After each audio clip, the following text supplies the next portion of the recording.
मेरे प्रिय बच्चे, जब दिव्य शक्तियां चाहती हैं कि तुम तक कोई संदेश पहुंचे, तो वो हर हाल में तुम तक पहुंच ही जाता है। और आज दिव्य शक्तियां चाहती हैं कि तुम तक ये संदेश पहुंच ही जाए। तुम पर दैवीय शक्तियों की विशेष कृपा बरस रही है और अब ये तुम्हें अपने जीवन में महसूस भी होने लगा है।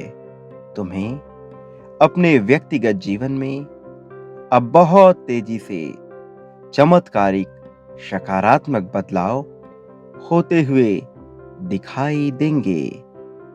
इतना साहस तुम्हें ईश्वर की कृपा से प्राप्त हो रहा है कि तुम अपने सभी चुनौतियों से आसानी से पार पा जाओगे। तुम्हारा परमात्मा पर अटूट विश्वास और तुम्हारे भीतर बसा निस्वार्थ प्रेम किसी से भी छुपा नहीं हुआ है। और इस दिव्य प्रेम में वो ताकत है जो तुम्हें हर मुश्किलों से बाहर निकाल देगी। ये संदेश तुम्हारे लिए और केवल तुम्हारे लिए ही आया है। बहुत समय से तुम्हारा जीवन दुखों से घिरा रहा। असहनीय दुख तुमने झेला है। ऐसी ऐसी पीड़ाएं तुमने देखी हैं जिनसे पार पा पाना भी सामान्य नहीं है। जिस समय तुम्हारा जीवन रुक सा गया, तुमने स्वयं को संभाला, उसका सदुपयोग किया और सही दिशा में अपने कदम मोड़ दिए। तुमने बहुत कठिन तपस्या की है, बहुत कठिन संघर्ष किया है, जिसके चलते तुम्हारे जीवन की रुकावटें दूर होने का समय आ गया है। और अब तुम एक नई दिशा में आगे निकल आए हो। अपने उन दुखों को पीछे छोड़कर, अपनी उन पीड़ाओं को पीछे छोड़कर जो लगता था कभी समाप्त नहीं होंगी। वास्तव में देखा जाए तो उन दुखों को झेलने के बाद ही तुम्हारा रास्ता साफ हुआ है। ये वो दुख ही थे जिसने तुम्हें अध्यात्म के इस मार्ग पर आगे बढ़ा दिया।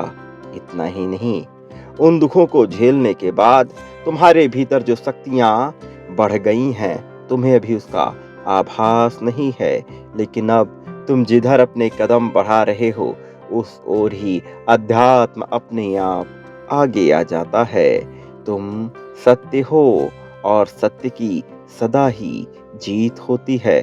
सत्य को कोई भी हरा नहीं सकता है। तुम्हारे जीवन में सफलता और नई उपलब्धियां अब बाहें फैलाकर आ रही हैं। कुछ ऐसे लोग हैं जो तुम्हारे जीवन में रुकावटें लाने के प्रयास में ही लगे रहते हैं। वो अपना पूरा ध्यान, अपना पूरा समय, अपनी पूरी ऊर्जा इस बात पर ही केंद्रित करते हैं कि कैसे तुम्हारी हार हो जाए, कैसे तुम जीत को हासिल ना कर पाओ, कैसे तुम्हारी बदनामी हो जाए और कैसे असत्य जीत जाए, कैसे शैतान की विजय हो जाए। लेकिन ऐसा हो नहीं सकता क्योंकि तुम पर दिव्यात्मा का हाथ है। अब जीत तुम्हारी ही होनी है। तुम वो सब कुछ हासिल करने वाले हो जो तुम्हें प्राप्त होना चाहिए। मेरे प्रिय, शैतान कभी जीत नहीं सकता, फिर चाहे वो कितने भी अथक प्रयास क्यों ना कर ले, फिर चाहे वो किसी मनुष्य के भीतर उतरकर उससे अपने कार्य क्यों ना करवा ले, फिर चाहे वो किसी दिव्य आत्मा को ही अपने कब्जे में क्यों ना कर ले, फिर भी अंततः विजय पुण्य आत्मा की ही होती है। अंततः विजय ईश्वर के आशीर्वाद की ही होती है। और तुम ईश्वर की आशीर्वाद से भरे हुए ऐसे ऊर्जा के बिंदु हो जिसे समाप्त कर पाना कतई संभव नहीं है, क्योंकि जिसका कोई अंत ही नहीं, जिसकी कोई शुरुआत ही नहीं, जो बिंदु है, जो सदा से रहा है, जो सदा ही रहेगा, उसे कोई भला कैसे समाप्त कर सकता है। तुम नश्वरता से ऊपर हो, तुम इस सांसारिक चीजों से ऊपर हो। तुम वो ऊर्जा हो जिस ऊर्जा को समाहित करके एक मनुष्य स्वयं ही दिव्य हो सकता है। तुम वो ऊर्जा हो जिस ऊर्जा को प्राप्त करके एक संपूर्ण संसार की सकारात्मक रचना रची जा सकती है। तुम ही सृजनकर्ता हो, तुम्हें हराया नहीं जा सकता। और जब कि तुम पर मेरा पूरा हाथ है, जबकि तुम पर मेरा पूरा सहयोग है, जबकि तुम्हारे साथ तुम्हारे पूर्वज, दिव्य आत्माएं, अदृश्य फरिश्ते मौजूद हैं, तो तुम्हें हरा पाना किसी भी हाल में, किसी भी सूरत में संभव नहीं है। फिर चाहे कितनी ही काली शक्तियां अपना पूरा वर्चस्व लगा के पूरे प्रचंड रूप में तुम पर क्यों ना हावी ही हो जाएं, फिर भी तुम्हें हरा नहीं सकते। तुम्हारी जीत तो सर्वदा सर्वदा से लिखी जा चुकी है। तुम्हारी जीत को सदा सत्य के रूप में लिखा गया है, इसलिए तुम्हें हरा पाना कतई संभव नहीं है। फिर चाहे अंधेरी काली रात में चमकते हुए शैतान ही क्यों ना आ जाएं। मेरे प्रिय बच्चे, जो लोग तुमसे पार पाना चाहते हैं, जो लोग तुम्हें नीचा दिखाना चाहते हैं, वो काली शक्तियों की गिरफ्त में हैं, वो नकारात्मक ऊर्जा की गिरफ्त में हैं। ऐसा नहीं है कि वो सदा से यही चाहते आए हैं, लेकिन उनका अहंकार, उनके भीतर बसा अभिमान इतना हावी है कि वो ये देख ही नहीं सकते कि तुम प्रगति की सीढ़ियां निरंतर चढ़ते चले जाओ। उन्हें तुम्हारी छोटी-छोटी जीत से भी आपत्ति होती है। उन्हें तुम्हारे भीतर उठ रहे प्रकाश से आपत्ति होती है। उन्हें तुम्हारे भीतर के तत्वों से आपत्ति होती है। उनका तुमसे कभी भी सामंजस्य नहीं हो सकता। उनके भीतर से निकलने वाली ऊर्जा को तुम काट रहे हो। उस नकारात्मक ऊर्जा का काट हो तुम, जो उनके भीतर मौजूद है। प्रिय बच्चे, इस संसार में मानवता को हराने के लिए बहुत सी नकारात्मक शक्तियां एकत्रित हो रही हैं। नकारात्मक शक्तियों का प्रभाव इस समय बढ़ रहा है। इस संसार में जितने भी पुण्य आत्मा है, उन्हें सताने का, उन्हें हराने का प्रयास किया जा रहा है। उन्हें नीचा दिखाकर, उनकी बदनामी कर कर, उनका धन खर्च कराकर उन्हें नीचा दिखाने का, उन्हें हराने का पूरा प्रयास किया जा रहा है।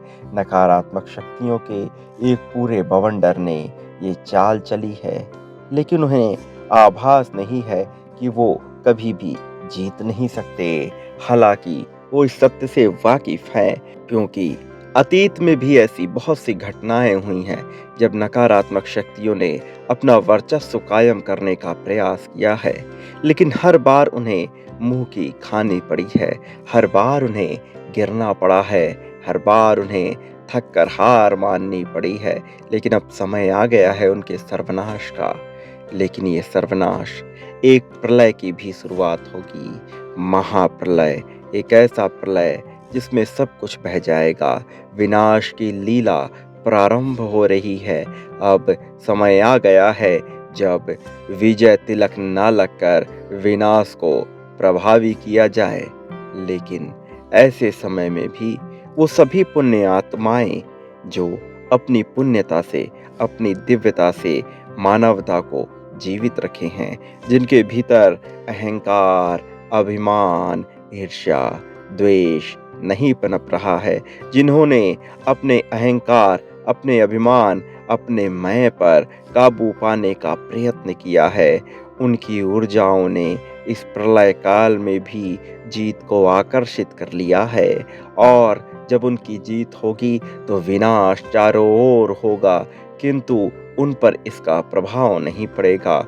वो तो आगे बढ़ते चले जाएंगे और उनके साथ साथ उनके अपने चाहने वाले, उन्हें प्रेम करने वाले भी प्रगति को प्राप्त होंगे। तुम्हारी ऊर्जा सकारात्मकता और दिव्यता से भरी हुई है। तुम्हारे भीतर जो प्रकाश आवेग बनकर टहल रहा है, तुम्हारे भीतर जो प्रकाश आवेग बनकर संचारित हो रहा है, तुम्हारे मन में उठ रही कंपन दिव्यता को ही झलका रही है। और ऐसी स्थिति में तुम ये देख पाओगे कि धीरे धीरे बहुत से लोगों को हानि उठाना पड़ रहा है। तुम ये देख पाओगे कि वो सभी लोग जो नहीं चाहते थे कि तुम आगे बढ़ो, तुम्हारे जीवन से धीरे धीरे करके समाप्त हो जाएंगे। तुम ये देख पाओगे कि उनका पतन स्वयं ही हो रहा है, ना चाहते हुए भी उनका पतन हो जाएगा और उन्हें इतनी हानि उठानी पड़ेगी कि तुम सोच भी नहीं सकते, कि वो खुद भी नहीं सोच सकते। लेकिन इसके कारण तुम नहीं हो, इसका कारण मैं नहीं हूँ, इसका कारण ऊर्जा नहीं है, इसका कारण कोई शैतान भी नहीं है। वास्तव में इसका कारण तो उनके अपने ही बुरे कर्म हैं, उनके अपने कुकर्म, जिन्होंने उन्हें यहाँ तक ढकेल दिया है। लेकिन इसके साथ ही तुम ये देखोगे कि तुम उनके समकालीन होते हुए भी प्रगति की ओर बढ़ रहे हो और तुम्हारे साथ-साथ तुमसे प्यार करने वाले, तुम्हारी चाह करने वाले, तुम्हारे बारे में अच्छा सोचने वाले भी तुम्हारे आभा मंडल के प्रभाव में आकर प्रगति को प्राप्त करेंगे। यद्यपि उनकी प्रगति उतनी नहीं होगी जितनी तुम्हारी होगी, लेकिन फिर भी विनाश के इस काल में जीत उन्हें भी हासिल होगी। इस जीत की गाथा आज से नहीं लिखी गई है, वर्षों पहले, सदियों से, अनंत काल से लिखी जा रही है। ये जीत बहुत पुरानी है।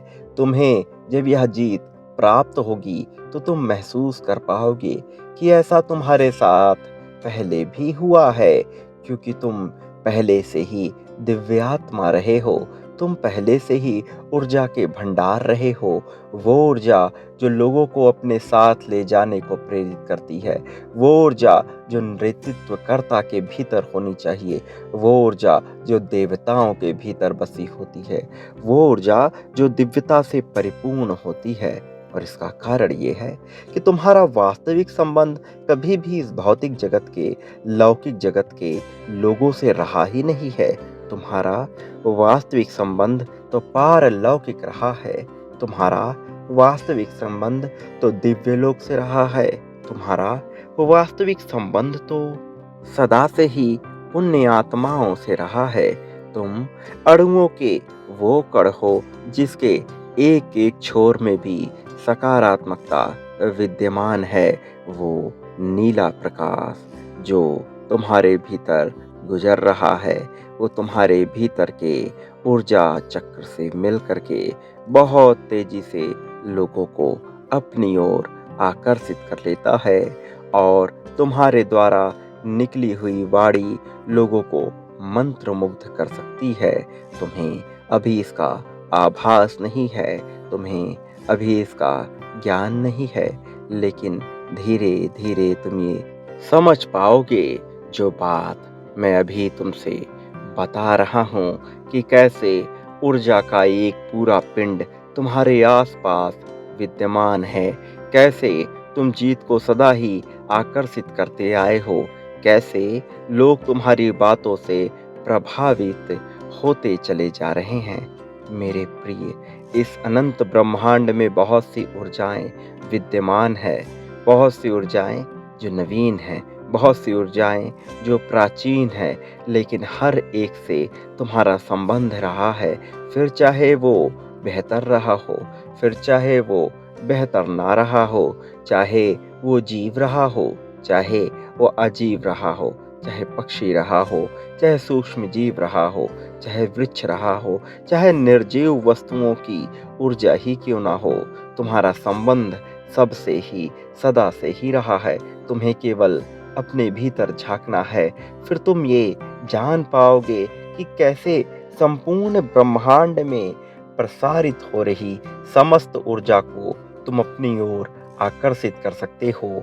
और एक बार तुमने इस पे नियंत्रण पा लिया तो फिर तुम इस संसार में जो चाहो उसे प्राप्त कर सकते हो। एक बार जब तुम अपने भीतर उतरोगे तो तुम जान पाओगे कि तुम कितनी सीमित मात्रा में चीजों को सोच रहे हो। तुम कैसे एक बड़े बृहद विशाल ऊर्जा के भंडार होते हुए भी बहुत छोटी से छोटी चीजें मांग रहे हो। और तुम्हारी ये मांग तो बहुत ही जल्द पूर्ण हो जाएगी, लेकिन तुम्हें अपनी मांग को बढ़ाना होगा, तुम्हें अपनी चाहतों का विस्तार करना होगा, तुम्हें उच्च श्रेणी की चीज़ें माँगनी होगी। तुम भौतिक जगत की बहुत छोटी से छोटी चीज़ माँग रहे हो, ऐसी चीज़ जिनका अस्तित्व वास्तविक रूप में तुम्हारे लिए कुछ भी नहीं है, ऐसी चीज़ तो तुम कूड़े की भांति फेंक दोगे। ऐसी चीज़ तुम माँग रहे हो जो तुम्हें बहुत सरलता से मिल जाएगी। एक बार अपने मन मस्तिष्क में उतरो, एक बार अपनी चाहतों का विस्तार करो, एक बार आशा से ऊपर उठकर वर्तमान में झाँको, एक बार अपने भीतर की ऊर्जा चक्र को समझो। वो प्राप्त करो जो प्राप्त करना तुम्हारा अधिकार रहा है, वो प्राप्त करो जो अब तक तुमने हासिल नहीं किया है, वो प्राप्त करो जो वास्तविक रूप से तुमसे संबंधित है। इसके अलावा तुम्हें जो कुछ भी चाहिए वो स्वतः ही तुम्हारे चरणों में आ गिरेगा। इसके अलावा तुम जिस भी चीज़ की कामना कर रहे हो वो तुम्हें बेहद ही आसानी से मिल जाएगा। लेकिन तुम्हें अपने भीतर झाँकना होगा। प्रेम, भौतिक वस्तुएँ, सम्मान, पद, प्रतिष्ठा, इनसे ऊपर उठकर सोचो। ये सारी चीज़ें तो तुम्हें बहुत ही आसानी से मिलने वाली हैं, इसलिए सदा इसका विचार ना किया करो। वो सोचो जो अभी तक तुम सोच नहीं पाए हो। प्रिय बच्चे, तुमने सदियों से मनुष्य जीवन को अपनाया है, लेकिन इससे पहले बहुत सी योनियों में तुम्हारा जन्म हुआ है। उन योनियों में भी जिनका अभी तुम्हें ज्ञान नहीं है, उस प्रकार के जीव भी तुम रह चुके हो जिसके बारे में तुम्हें कुछ भी ज्ञात नहीं है। एक ऐसा जीव जो तुम्हें स्पष्ट रूप से नजर भी ना आए, तुम उस जीवन को भी जी चुके हो। बहुत से जीवन का अनुभव लिया है तुमने, लेकिन जब से तुमने मनुष्य रूप को धारण किया है, तुम्हारी सोच बहुत छोटी हो गई है और तुम बस कुछ भौतिक वस्तुओं के माया जाल में फंस कर रह गए हो। कुछ लोगों के गुलामी को तोड़कर बाहर निकलने के माया जाल में ही रह गए हो। लेकिन तुम्हें इससे ऊपर सोचना होगा, क्योंकि तुम ना तो दासता के लिए आए हो, ना तो बंधन के लिए आए हो, ना किसी की गुलामी करने आए हो, ना किसी की चाटुकारिता करने आए हो।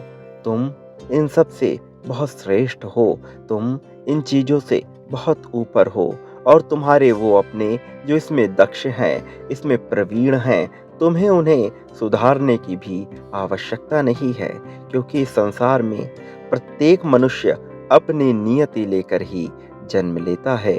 प्रत्येक मनुष्य का अपना वर्चस्व होता है, अपना प्रभाव होता है। कमल कभी तो कीचड़ में खिल जाता है, लेकिन उसी कीचड़ में बहुत सी गंदगियां भी पनपती हैं। ये तो मनुष्य की नियति है कि वो कीचड़ की गंदगी बनेगा या कमल बनेगा, किंतु उसे अपने धर्म का पालन करना होता है। स्वाधर्म का पालन, सामाजिक धर्म का पालन, नैतिक धर्म का पालन और मानव धर्म का पालन, इन सब से भी ऊपर होता है स्वधर्म, आत्मधर्म। क्योंकि जब मनुष्य पैदा होता है तो वो स्व लेकर ही पैदा होता है। अपने आत्म के अलावा उसे किसी भी चीज का ज्ञान नहीं होता है। फिर जब वो बंधनों में आ जाता है तो वो दुनिया भर की बातें सोचने लगता है। लेकिन जब तक मनुष्य अपने आप को संतोष प्रदान नहीं कर लेता, जब तक मनुष्य खुशियों को आकर्षित नहीं कर लेता, जब तक वो वास्तविक आनंद को नहीं समझ पाता, तब तक वो परमानंद, परम चित्त आत्मा तक पहुंच ही नहीं सकता। इसलिए तुम्हें अपने धर्म को समझना है। तुम्हें समझना है कि तुम्हारा जन्म वास्तविक रूप में क्यों हुआ है। जीत तो तुम्हें मिलकर ही रहेगी, और जिन भौतिक वस्तुओं की, जिन भौतिक चीज़ों की तुम कामना करते हो, जिन भौतिक परिस्थितियों की तुम अपेक्षा करते हो, वो तो बहुत ही साधारण सी चीज़ें हैं। वो तो एक पुष्प के बिछ जाने के समान है। वो ऐसा है जैसे तुम हाथ फैलाओ और तुम्हारे हाथों में, तुम्हारी हथेलियों में एक फल प्रदान कर दिया जाए। ये बहुत ही सामान्य सी घटना है, ये सब तुम्हें बहुत ही आसानी से मिल जाएगा। लेकिन उसके पहले तुम्हें अपनी योग्यता समझनी होगी, तुम्हें समझना होगा कि तुमने जन्म क्यों लिया है, तुम्हें समझना होगा कि तुम्हारा आत्म उद्देश्य क्या है, तुम्हें समझना होगा कि तुम जिस प्रेम की आशा कर रहे हो, वो प्रेम क्या तुम्हें दूसरे से चाहिए, वो प्रेम क्या तुम्हें तुम्हारे आत्मसंगी से चाहिए, वो प्रेम क्या तुम्हें तुम्हारे परिवारजनों से चाहिए, तुम्हारे मित्रों से चाहिए, या उन लोगों से चाहिए जो अभी तक तुमसे अनजान हैं। मेरे प्रिय, तुम विचार करो कि तुम्हें क्या चाहिए, तुम्हें वास्तविक रूप में क्या चाहिए। अपने मन में आ रहे विचारों को बार बार परिवर्तित ना करो। जब तुम अडिग होते हो तभी तुम्हें चीजें हासिल होती हैं। इसलिए तुम्हें अडिग होना होगा, अपने नियमों पर, अपनी चाहतों पर, अपनी अपेक्षाओं पर, और चिंता का त्याग करना होगा, क्योंकि ये चिंता कभी भी वास्तविक नहीं है। ये चिंता तुम्हारी कल्पना से जन्मी है, और जब तुम कल्पना में इन चिंताओं को जन्म दे देते हो, तो सृजनकर्ता की भांति तुम इसे वास्तविक रूप में भी जन्म प्रदान कर देते हो, जबकि ये किसी भी प्रकार से सही नहीं है, उचित नहीं है। इससे केवल तुम्हें हानि पहुंचती है। इसलिए चिंता का त्याग करो, भय का त्याग करो, और किसी भी प्रकार की परिस्थिति को आकर्षित ना करो, चाहे वो अच्छी हो या बुरी। केवल वर्तमान में रहने का प्रयत्न करो, होश पूर्वक जीवन जीने का प्रयत्न करो। तुम्हारी जीत पहले से लिखी जा चुकी है, तुम्हें कोई भी हरा नहीं सकता। आडंबर का नाश कर दो, पाखंड का नाश कर दो, और केवल अपने स्व को समझने पर अपना पूरा जोर लगाओ। बाकी इस संसार की भौतिक वस्तुएं तुम्हें बहुत ही आसानी से प्राप्त हो जाएंगी। और वैसे भी समय आ चला है तुम्हारी जीत का, अब तुम्हारी जीत होकर रहेगी। और जब तुम्हारी जीत की गाथा लिख ही दी गई है, और जब तुम्हें ये जीत मिल ही रही है, तो इन भौतिक चीज़ों की चिंता ना करो। ये सब स्वतः ही तुम्हें हासिल हो जाएंगे। ये सब तुम्हें बहुत ही आसानी से हासिल हो जाएंगे। ये बिल्कुल किसी मीठे पर बादाम डालने जैसा होगा, जिसका वास्तव में तुम्हारे लिए कोई महत्व नहीं होगा। केवल ये तुम्हारे मान सम्मान, पद प्रतिष्ठा और लोगों की नज़रों में तुम्हें अच्छा दिखाने का प्रयास करेंगे, लेकिन तुम्हारा वास्तविक उद्देश्य इससे ऊपर है। इसलिए तुम इन छोटी छोटी बातों में नहीं पड़ोगे, तुम छोटी छोटी भौतिक वस्तुओं के फेर में नहीं पड़ोगे।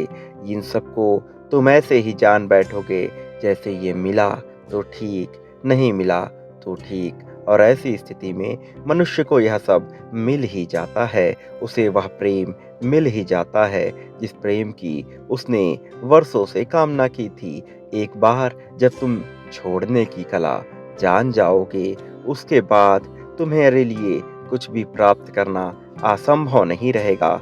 लेकिन सर्वप्रथम तुम्हें उसे पाने की चाहत से दूर होकर उसके होने या ना होने के फर्क को समझना होगा। तुम्हें यह समझना होगा कि किसी भी चीज को हासिल कर लेने से तुम्हें किसी प्रकार का आनंद नहीं मिलेगा, और फिर समग्र संसार ही तुम्हारे कदमों में झुक जाएगा। मेरे प्रिय बच्चे, अब अपनी जीत को आकर्षित कर लो, अब अपनी जीत को स्वीकार कर लो। दिव्य फरिश्तों के द्वारा प्रदान किए जा रहे आशीर्वाद को अपने मन मस्तिष्क में उतार लो। इसे अभी प्राप्त करो। इसे प्राप्त करने के लिए संख्या 11 इसे अभी लिखो। साथ ही ये लिखना बिल्कुल मत भूलो कि मैं भाग्यशाली हूँ और जीत को निरंतर आकर्षित कर रहा हूँ। मेरे प्रिय, इसे बार बार लिखना तुम्हारे लिए आवश्यक है। मैं तुमसे निरंतर ये कहता रहता हूँ कि ये लिखो, क्योंकि ऐसा लिखने से तुम उस आवृत्ति, उस ऊर्जा को समझ पाओगे जो ऊर्जा तुम्हें जीत प्रदान करेगी, और तुम्हारे जीवन में आशीर्वादों की बौछार हो जाएगी। मेरे प्रिय, मैं फिर से आऊँगा तुम्हें संकेतों को समझाने, वो संकेत जो निरंतर तुम्हारे जीवन में तुम्हें प्रदान किए जा रहे हैं, कभी तितलियों के रूप में, कभी संख्याओं के रूप में, कभी हवाओं के रूप में, तो कभी वृक्षों से गिरे हुए पत्तों के रूप में तुम्हें विभिन्न संकेत दिए जा रहे हैं। कभी चंद्रमा पर बनने वाले आकृति के रूप में, तो कभी बादलों से निर्मित आकृति के रूप में तुम विभिन्न संकेतों को प्राप्त कर रहे हो, किंतु उनकी गूढ़ता को समझ नहीं पा रहे हो। इसलिए मैं फिर आऊँगा तुम्हारा मार्गदर्शन करने, तुम्हारा हाथ पकड़कर तुम्हें जीत दिलाने। मेरा आशीर्वाद सदैव तुम्हारे साथ है, इस बात को कभी भी मत भूलना। सदा सुखी रहो और समग्र संसार में सुख बांटो। मेरे प्रिय बच्चे, अपनी प्रगति को स्वीकार करो, सदा सुखी रहो, तुम्हारा कल्याण होगा।